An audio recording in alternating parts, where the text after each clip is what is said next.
কি বাংলাদেশকে আগাইতে দেয় নাই? পায়ে জিঞ্জির দিয়ে আটকে রেখেছে, সামনে দৌড়ানোর সুযোগ দেয় নাই। আমরা সেই বাংলাদেশকে আল্লাহর উপর ভরসা করে পাল্টে দিতে চাই। এই সুযোগই আগামী 12 তারিখ গণভোটের মাধ্যমে পুরোনো বন্দোবস্ত রাজনীতির যা আছে এটাকে বলা হবে তুমি না, বিদায় নাও, এবং নতুন রাজনীতিকে বলা হবে হা। গণভোটে কি দিবেন আপনারা? কি দিবেন? হা মানে আজাদি, না মানে গোলামি। আজাদি না গোলামি? আজাদি না গোলামি? ইনশাআল্লাহ আমাদের প্রথম ভোট পড়বে আজাদির পক্ষে, ইনশাআল্লাহ হার পক্ষে। 2 নম্বর ভোট যারা সরকারে গিয়ে দেশটাকে ইনসাফের ভিত্তিতে পরিচালনা করবেন।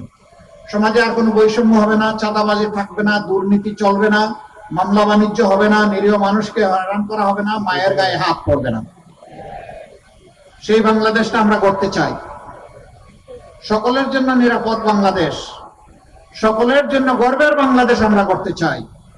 সকলের জন্য ন্যায় বিচার আমরা কায়েম করতে চাই।